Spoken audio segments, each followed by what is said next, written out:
The fence wasn't there when I went to sleep. But when I opened my front door the next morning, there it stood, an ugly, 6-foot wall of pressure-treated pine, cemented right into the mouth of my driveway like a middle finger made of wood. I couldn't back my truck out. I couldn't even walk around it without stepping into the neighbors' flower beds. Nailed dead center to the monstrosity was a bright orange notice from the Cedar Glen HOA. Unauthorized driveway surface. Community access restriction enacted. My hands shook, not from fear, but from the sheer stupidity of it. I didn't live in the HOA. I never had. In fact, the only reason their houses existed at all was because of a road that ran through my land.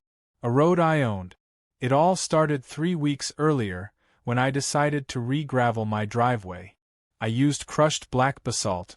It looked great, drained well, and didn't cost an arm and a leg like those aesthetic enhancement blends the HOA demanded from its residents. That's the thing though, I wasn't one of their residents. My property bordered the community, sure, but I had never signed any agreement, covenant, or document tying me to their nonsense. I was just the unlucky soul who happened to own the land their subdivision wrapped around like a barnacle on a whale. And now they thought they could fence me in? At first, I thought it had to be a mistake. Maybe a rogue resident misread the plat map. So I did the reasonable thing. Walked across the yard to the HOA clubhouse where I found her, Karen Carmichael. That wasn't her real name, but it might as well have been. She stood there in a pastel pink pantsuit, clipboard in one hand and a travel mug labeled Queen of the Cul-de-sac in the other. She didn't even look surprised to see me. If anything, she looked smug. Like she'd been waiting. "Good morning," I said, keeping my tone polite but firm. "There appears to be a fence blocking my driveway. Any idea how that happened?" "Oh yes," Karen said, flipping her page. "You were warned in writing. 3 violations. Non-compliant gravel, insufficient edge containment, and visual disruption. The board voted to erect the barrier." I blinked. "You voted to wall me into my own home?" Karen smiled, a slow curling thing that made me want to check if my wallet was still in my back pocket. "We take neighborhood aesthetics very seriously. You live adjacent to our community, and your driveway directly intersects our visual corridor. That makes you subject to secondary compliance." "Secondary compliance?" I echoed. "That's not a thing." She shrugged. "It is here. Now, I'm not the type to escalate conflict. I've spent most of my life in peace, minding my business, fixing up classic trucks, and sipping coffee on my porch without being hassled by people who think clipboards give them power. But something about Karen's tone, the condescension, the absolute belief that she had me cornered, flipped a switch. "You're blocking access to my property," I said. "That's criminal trespass." Karen gave a mock-concerned gasp. "Oh dear. You're welcome to walk out the back gate if you need to leave. But vehicles will remain impounded until this matter is resolved." "Impounded?" I choked. "It's my own driveway. And this is our community," she said smoothly. "Order must be maintained." I left before I could say something that would get me arrested. Instead, I called the county sheriff. I knew most of the deputies by name from town events and 4th of July parades, so I expected this would get resolved quickly. When Deputy Matson pulled up and saw the fence, he raised his eyebrows so high I thought they might launch off his face. "She really blocked your driveway?" he asked. "Over gravel," I said. He walked the perimeter, examined the cement footings, took photos, and then radioed in. But when Karen emerged from her little HOA throne room waving altered plat maps and some sort of emergency community resolution, things took a turn. She claimed the fence was on the edge of HOA-maintained land and that they were exercising their aesthetic rights. Madsen frowned but eventually sighed and said it looked like a civil matter. I could file suit if I wanted, but he wasn't going to arrest anyone today. Karen smirked at me from behind her sunglasses. "Told you. You can't win." She walked off humming some chirpy tune, like she'd just baked a pie instead of orchestrating a land seizure. And that's when I remembered something. A piece of history most people had forgotten. Back in the early 90s, when I was just a teenager mowing lawns for gas money, my dad had purchased a strange piece of property, an old farm road leading up through what is now the Cedar Glen subdivision. The developer had needed quick access and cash, so he sold the easement rights. My dad bought them on a whim. He always said, "They'll thank us one day for keeping that road alive." He passed away 5 years ago, and I hadn't thought about that deal since. But now it was screaming in my mind like a siren. I rushed back home, stomped down into the basement, and yanked open the rusty old filing cabinet that still held my dad's estate papers. And there it was, deed of easement. Dated, notarized, signed in triplicate. It listed my father as the owner of the private road intersecting parcels 8A through 14C, which included the only entrance and exit for the entire Cedar Glen HOA. I sat down in my old recliner and laughed. Not a joyful laugh, more like a disbelieving one, edged with adrenaline. They thought they'd blocked me in, but they had just walled themselves off from the world. Every Amazon delivery, every garbage truck, every school bus, they all used my road. And if Karen wanted a war over gravel, I had artillery. I spent the rest of the day preparing copies of the deed, scanned and emailed to my lawyer. A motion-detecting camera pointed right at the fence. A no trespassing sign installed on both sides. The next morning, I filed a formal cease and desist letter with the HOA and hand-delivered it to Karen in front of a crowd of her morning yoga club. She tried to act cool, but the tremble in her hand told me she'd read the document. "You don't have the right to dictate this neighborhood's future," she hissed. I looked her dead in the eyes and said, "Karen, I own the road your future drives on." That was the moment her mouth went slack, her shoulders froze, and the game changed. She didn't know it yet, but the fence she built wasn't going to trap me, it was going to bury her. The next few days were a strange mix of quiet and chaos. On the surface, the neighborhood seemed calm.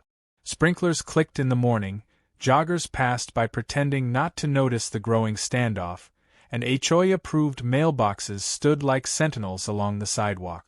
But beneath it all was a tension so thick it could have been carved out of the humidity. Karen had gone silent, which was far more unsettling than her usual tirades. There were no clipboard threats, no barking at landscapers, not even her usual Tuesday morning HOA blast email. It was the calm before a very petty storm. I spent that time carefully. Every copy of the easement deed was backed up to cloud storage, flash drives, and a waterproof case in my gun safe. My lawyer, Naomi Ortiz, was already drafting a formal notification of ownership to be served to the HOA board. Naomi was a legal pit bull, quiet voice, polite smile, but she could make grown men cry in depositions. The moment she read through the easement documents, she just chuckled and said, "They built their entire kingdom on your driveway." She asked if I wanted to go nuclear or start with diplomacy. I told her I wanted to give them a chance, just one, to act like grown-ups. So we sent a letter.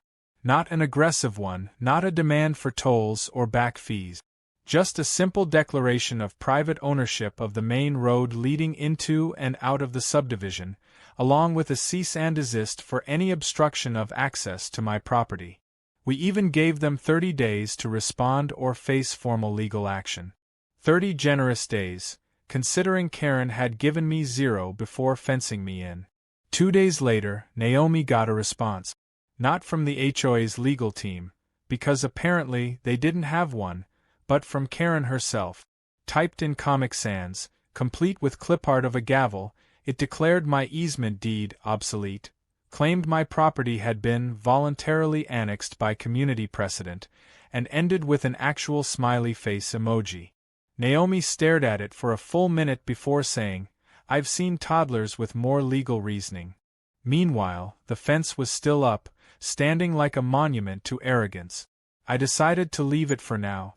Every time someone from the neighborhood drove by and saw me walking around it to reach my mailbox, they looked confused. Some even stopped to apologize, whispering things like, "We didn't vote for that," or "Karen didn't tell us what she was doing." The cracks were showing. Karen had clearly gone rogue, using her self-appointed power to act on behalf of the HOA without their full consent. And I wasn't about to let that go to waste. Then came the HOA meeting. Held every second Thursday of the month in the community center, it was usually a boring affair involving grass length, pool rules, and Karen lecturing people about wind chimes. But this one promised fireworks. I showed up 10 minutes early and took a seat in the back. I brought a copy of the original land deed, my easement rights, a stack of notarized documents, and a travel mug that said, "Property owner, not your pawn."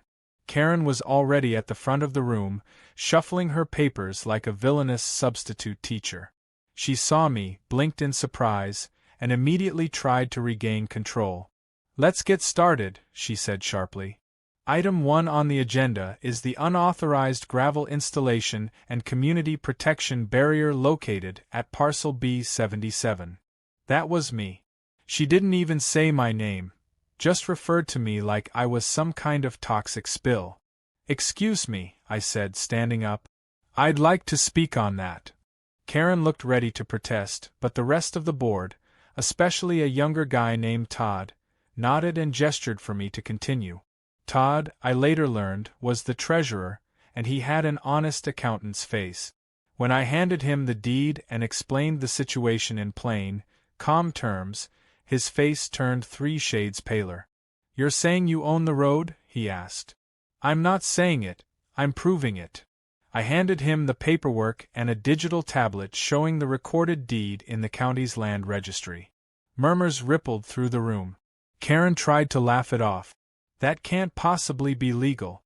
The road was given to the developer decades ago." "Wrong," I said. "The developer defaulted and sold the easement to my father. That easement was passed down to me. The entire HOA depends on that road. Without my legal permission, you're all trespassing." Silence. For a second, the only sound in the room was the buzzing of the fluorescent lights.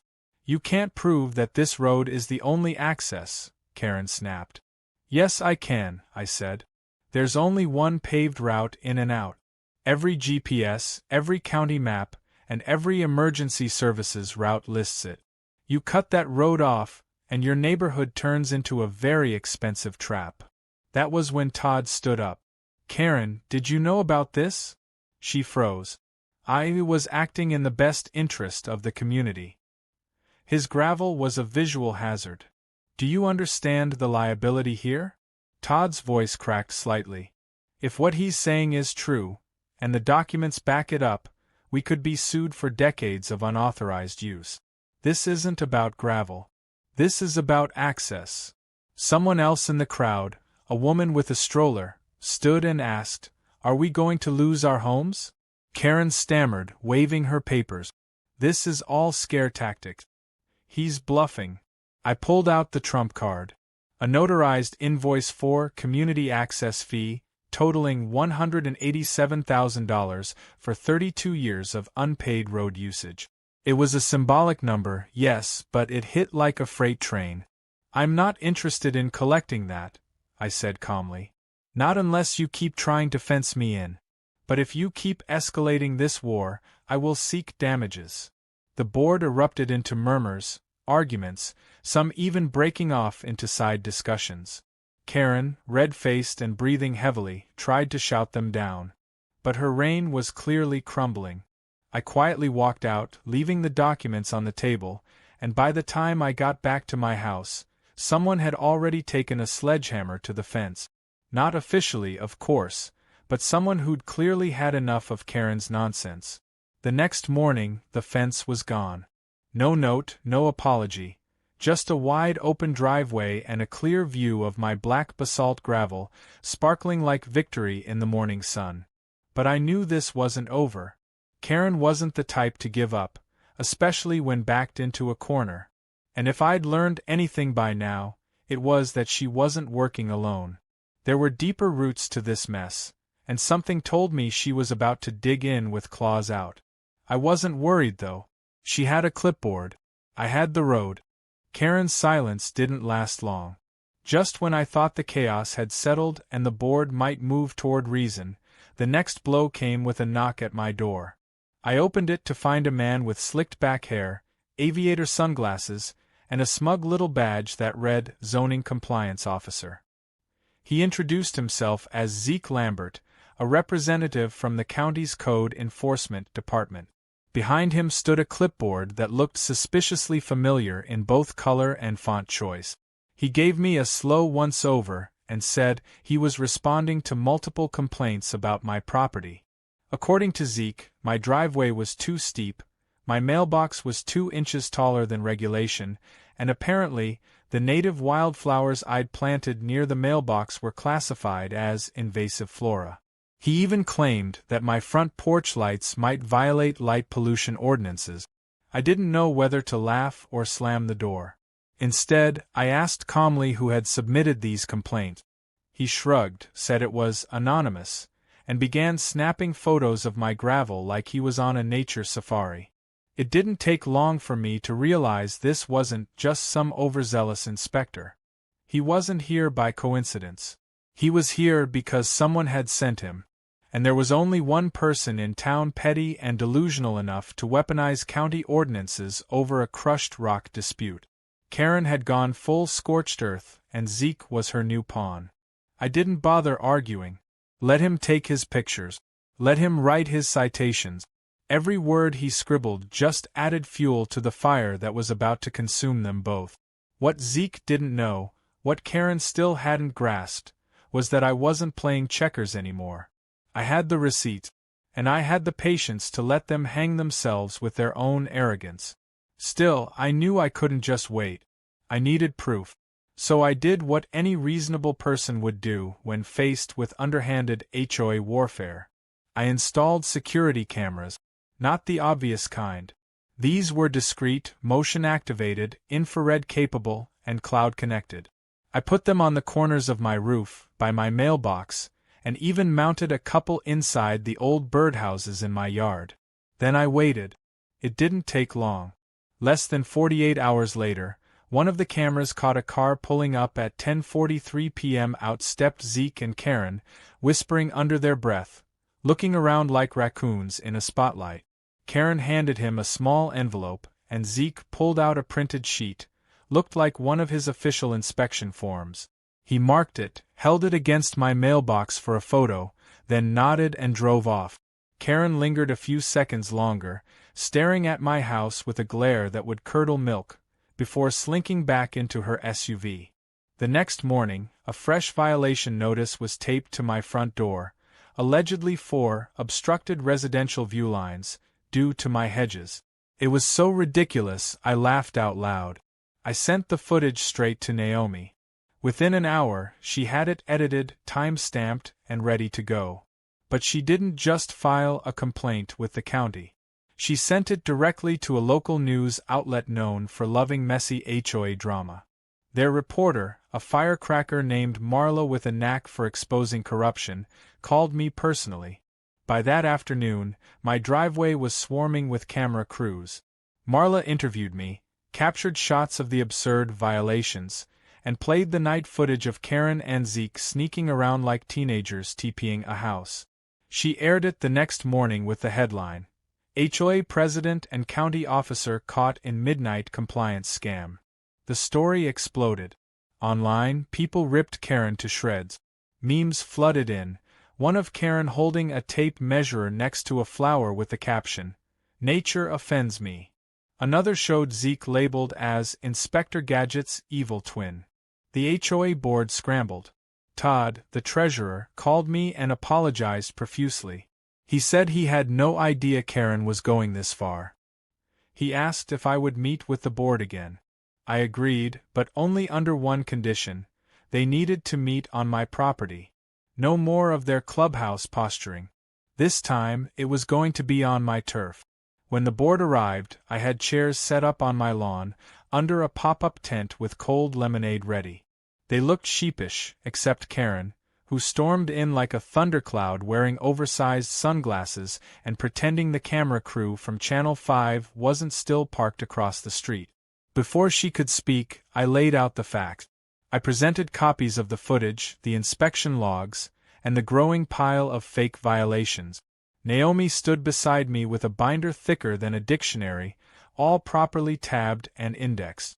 I explained that I had no desire to ruin anyone, but if the harassment continued, I would pursue legal action, not just against the HOA, but personally against Karen and Zeke for collusion and abuse of authority. Karen scoffed, said the footage was taken out of context, and tried to blame the board for encouraging aggressive enforcement. But she was losing the room fast. Todd, normally soft-spoken, slammed his hand on the folding table and said he'd had enough. "You went rogue, Karen," he said. "You never brought any of this to a vote. You've embarrassed this entire community." Another member, a retired nurse named Sheila, stood and admitted that Karen had strong-armed her into signing off on citations without explanation. Then a third board member, Doug, revealed that Karen had funneled HOA funds to hire a private investigator to look into my background. That last one earned a full-on gasp from the group. Even I was stunned. Naomi stepped forward and handed over a packet labeled "Formal Demand for Karen Carmichael's Removal as HOA President." Todd signed it immediately. Sheila followed. Doug added his name with a sigh of relief. Karen stood, face twitching, and shouted that this was a kangaroo court and she would sue them all. Then she stomped away, her heels kicking up gravel like tiny tantrum meteors. The board agreed to suspend all actions against me and would meet formally to elect a new president within the week. But I wasn't about to sit still. I'd already started drafting something of my own, something Karen wasn't going to see coming. Because if she thought a fence and some bogus citations were enough to win this war, she hadn't learned the most important rule yet. You don't pick a fight with the guy who owns the only road out of town. While Karen spiraled into denial and desperation, I moved forward with quiet precision. The fallout from the news report hadn't just damaged her reputation, it had fractured the entire HOA's sense of control. Residents who once feared her began openly questioning her decisions, murmuring about special treatment, unauthorized spending, and the embarrassing public circus she'd turned their neighborhood into. Meanwhile, I wasn't content just watching the show. I had a message to send, one she wouldn't be able to ignore, and it started with the legal toll notice I'd quietly filed with the county records office. The beauty of owning the easement was that it came with rights. Rights that Karen had pretended didn't exist, and now I intended to enforce them. I had Naomi draft a formal notification. As the legal owner of the private access road used by the HOA, I was establishing a maintenance toll. It was perfectly legal. The road had never been transferred to public ownership, and the HOA had never paid a dime toward its upkeep. Starting immediately, any vehicle entering or exiting the subdivision would be subject to a modest fee. The funds, I explained, would be used solely for road maintenance, insurance, and signage. The toll? A laughable $5 per month, per household. Barely a blip for anyone with common sense, but it was enough to light Karen's hair on fire. I had a small toll booth built near the entrance to the road. It wasn't a shack or anything dramatic. Just a solar-powered post with a camera, a sign explaining the fee, and a QR code for digital payment. I even installed a small electronic gate arm that could be lifted remotely if necessary. The post was manned for the first week by my old friend Ray, a retired Marine with mirrored sunglasses, a clipboard, and a wicked sense of humor. Residents loved him. Kids thought he was a superhero.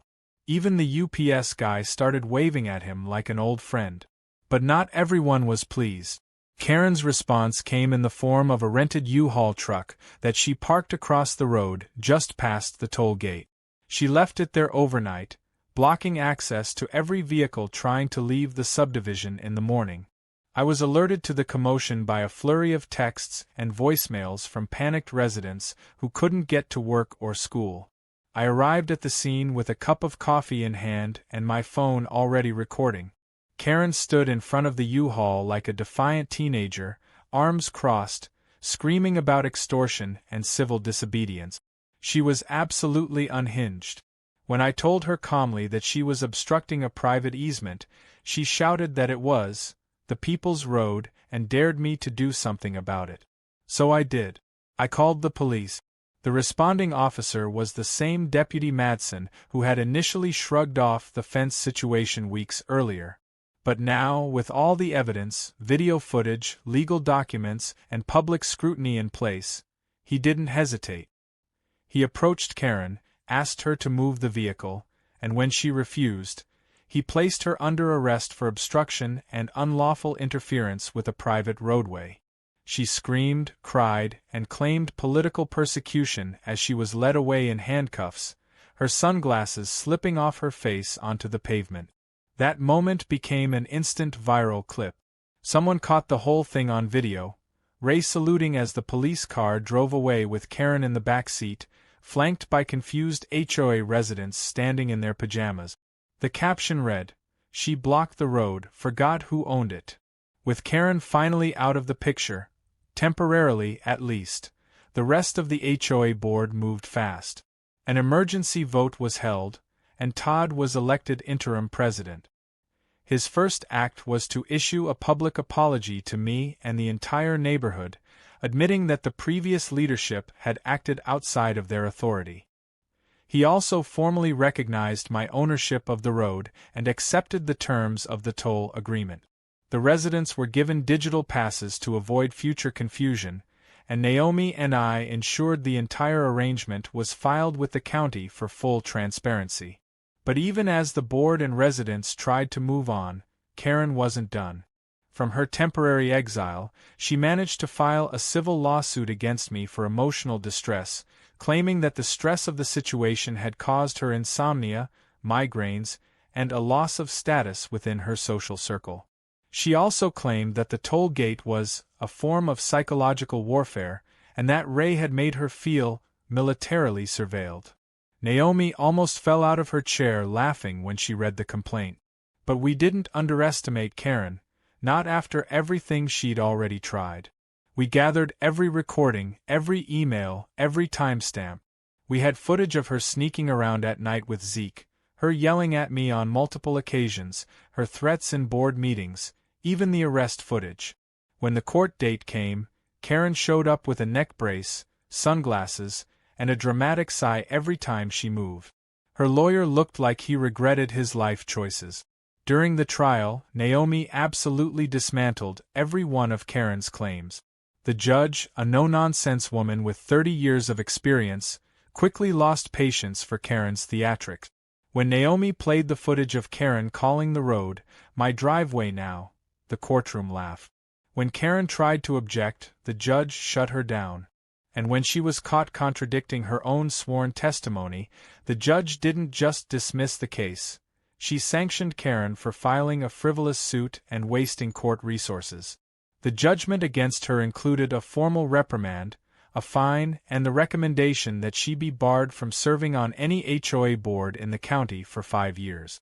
Karen's reaction was predictably dramatic: tears, yelling, and a fainting attempt that no one responded to. She left the courtroom without making eye contact, her entourage of 2 elderly women trailing behind her like stunned groupies. Back home, I didn't celebrate with champagne or loud music. I just stood on my porch, watching the cars roll peacefully down the road I owned, the same road they'd tried to claim as theirs. The toll booth now ran on automatic mode, the neighborhood finally calm, and for the first time in weeks, I felt like I could breathe again. No more fences, no more fake citations, no more power-tripping HOA drama queens pretending they ruled the land. But I still had one more move to make. Not out of revenge, but to make sure something like this never happened again. I had a sign made, nothing flashy, just a wooden board with a message carved into it, clear and simple. I staked it into the ground near the entrance of the road, just past the toll booth. It read, "Respect the road, or find another way out." The dust had finally started to settle, but I wasn't naive enough to believe peace would last forever.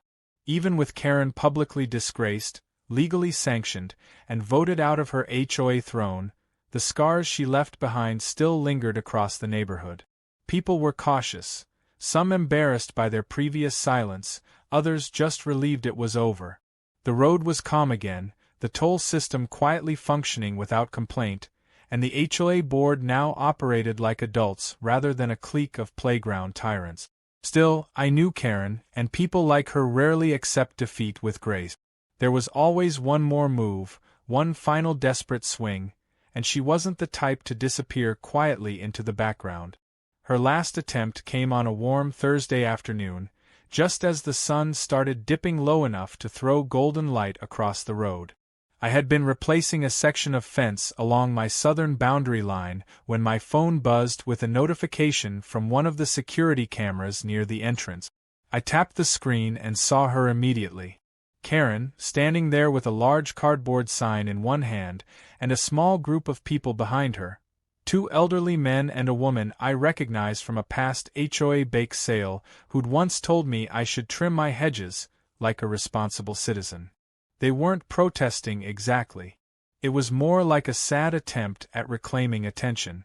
Her sign read, HOA Lives Matter, in large red letters, and she'd scrawled slogans like, No private roads in public communities, along the curb with sidewalk chalk. I watched for a minute, waiting for them to chant or block traffic or do something other than stand there awkwardly while passing cars ignored them. Eventually, Karen marched up to the toll booth, glared directly into the lens of the camera, and shouted that she was filing an appeal to overturn the road ownership. Then she stuffed a crumpled envelope into the toll box slot and turned back toward her dwindling group of supporters, none of whom looked particularly enthusiastic about the whole event. She didn't know that everything she did was being recorded, time-stamped, and quietly added to a growing digital archive labeled Karen Files. The envelope contained printed screenshots of old community newsletters and blurry black and white photos of the road from decades ago. Her appeal wasn't legal in any way. It was more like a scrapbook of her personal delusion, arguing that the road felt like public space and therefore should be treated as such. Naomi reviewed it and sighed so hard I could hear it over the phone. We both knew this was her last gasp. A desperate, paper-thin cry for relevance. Instead of responding directly, I decided to bring the saga to a close in a way that would stick. Not just for Karen, but for anyone else who might ever consider trying something similar. I organized a small neighborhood event the following Saturday. I called it Road Day, and I kept it simple. Free food, drinks, music, and games for the kids. I invited everyone in the subdivision and beyond. Even the new HOA board members helped promote it. No politics, no grudges, just a celebration of normalcy returning to a place that had spent too long wrapped in tension. People showed up in droves. Families brought lawn chairs and coolers, someone set up a popcorn machine, and kids played with chalk and bubbles on the very same pavement Karen had once tried to control. Ray manned the grill, flipping burgers with the same stoic precision he once used clearing IEDs overseas. Naomi stopped by, laughing as someone handed her a shirt that read, "Don't mess with the easement." Even Todd gave a short, heartfelt speech about moving forward, building community, and respecting boundaries, both physical and otherwise. Near the end of the event, I took the mic briefly, not to gloat, but to remind everyone what had been at stake. I didn't talk about tolls or lawsuit. I simply said that the right to your own land, your home, your peace, those things matter. And when people forget that, it's not about revenge or proving who's right. It's about making sure it never happens again. I thanked everyone for coming, and the crowd applauded. Not for me, I think, but for the idea that the Karen era was finally over. But I had saved one final moment for the end. I walked with Ray and Naomi to the small clearing at the edge of the road near the toll booth where the wooden sign stood. The one that used to read, "Respect the road," or "Find another way out." We unveiled the new version together. Carved into the fresh oak board was a new message, simple but sharp, easy to understand by anyone who ever got the itch to overreach. This road runs through my land. Your freedom ends at my driveway. It wasn't a threat. It was a boundary, as clear as the property lines they had once ignored. No more Karen tantrums. No more clipboards. Just truth, firm and unmoving. In the weeks that followed, things truly quieted down. Karen left the neighborhood, or at least that's what I heard. Her house went up for sale, and eventually a young couple with 3 kids moved in. They introduced themselves, brought brownies, and asked if it was true I once had a toll booth with a Marine. I told them it was mostly true, and they laughed. There were no fences built after that, no false inspections, no shady zoning officers. Just calm evenings, good neighbors, and the smooth sound of tires rolling peacefully down a road that, after all that had happened, finally belonged not just to me, but to peace itself. For the first time in months, I sat on my porch, coffee in hand, listening to the breeze rustle through the trees. The gravel on my driveway sparkled under the moonlight, untouched and unchallenged. No one tried to change it. No one complained. No one stood at the end of my property telling me what to do. And in that silence, in that stillness, was the loudest victory I'd ever felt. Karen thought she could control me with a fence. She didn't realize that her entire kingdom sat on land I had already claimed decades ago. The war she started ended not with courtrooms or bulldozers, but with a single, immovable truth. Never mess with the guy who owns the road you need to get home.